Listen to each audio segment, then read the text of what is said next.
Welcome back. तो आज की वीडियो में मैं आपको दोबारा बताने जा रहा हूँ कि डिबाउंसिंग स्विच का कॉन्सेप्ट क्या होता है। ठीक है, अभी आप देखेंगे कि डिबाउंसिंग स्विच का कॉन्सेप्ट क्या होता है।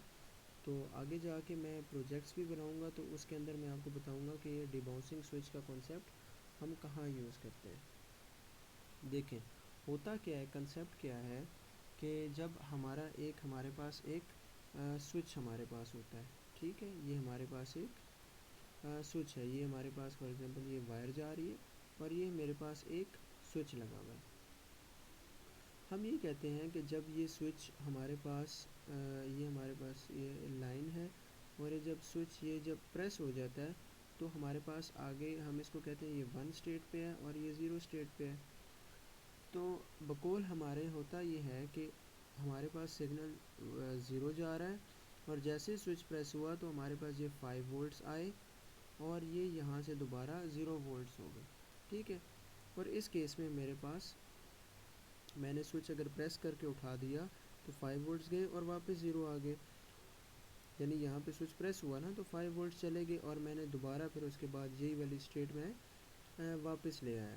ठीक है, तो हमारे पास ये और ये तीन स्टेप हुए और मेरे पास ये वेवफॉर्म जनरेट होगी। लेकिन ये चीज़ इतनी सिंपल है नहीं। यानी जो ये हमें ऐसे सिंपल लग रही होती है लेकिन इतनी सिंपल ये होती नहीं है। मैं अपनी लाइन की मदद से आपको बताता हूँ। हम कहते हैं कि ये होता है कंसेप्ट। ठीक है, उसके बाद ये होता है, ये हमारे पास ये दोबारा ज़ीरो हुई और ये यहाँ से मेरे पास ज़ीरो रही। लेकिन होता कुछ ऐसे नहीं है। मैं आपको बताता हूँ कि होता कैसे है। हम तो कहते हैं कि ये ज़ीरो है, ये वन है और ये फिर ज़ीरो हो गया। लेकिन होता कुछ ऐसे है हमारे पास कि हमारे पास जब ये हमारे पास ज़ीरो आ रहा है और जब ये वन होने लगता है तो ये इसमें ये कुछ इस तरह ज़ीरो होके वन होता है और ये यहाँ से जब ये ज़ीरो होता है तो कुछ ये होता है। यानी डायरेक्टली ज़ीरो से डायरेक्टली वन नहीं हो जाता। यानी ये जो हमारे पास स्टेट है इसके अंदर डिबाउंसिंग आती है। ठीक है, ये वाली स्टेट यानी कि एक ऐसा केस आता है जब बटन जो होता है वो हमारा अनश्योर होता है कि वो ऑन है कि ऑफ है। मैं आपको दोबारा रिपीट करता हूँ कि जब हम बटन को प्रेस करते हैं तो हमारा बटन अनश्योर होता है कि हमारा बटन ऑन है कि ऑफ है।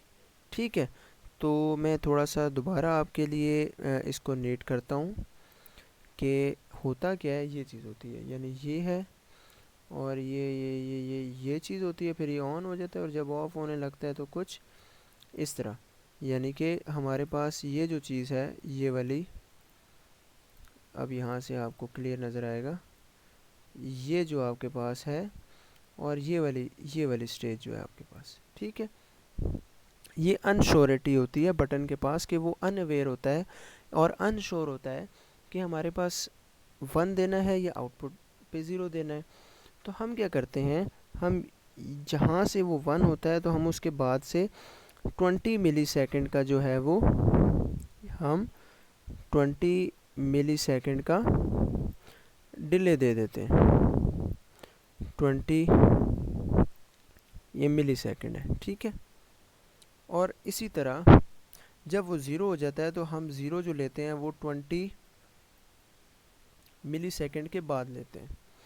अच्छा, तो 20 मिली सेकेंड ही हम क्यों लेते हैं? हम इस वजह से लेते हैं कि आपको एक बात पता होगी कि जो least reaction time of human होता है वो 12 मिली सेकेंड होता है। ठीक है, least reaction time of human being is 12 millisecond. ठीक है, तो हम इस वजह से अप्रॉक्सीमेटली हम उसको 12 नहीं लेते क्योंकि वो तो लीस्ट हमारे पास रिएक्शन टाइम है। हम उसको 20 मिली सेकेंड कर देते हैं। यानी कि जब वो ऑन होता है तो हम ऑन स्टेट होने के 20 मिली सेकेंड बाद लेते हैं ताकि उस बटन की अन जो श्योरिटी है हम उसको कैटर कर सकें।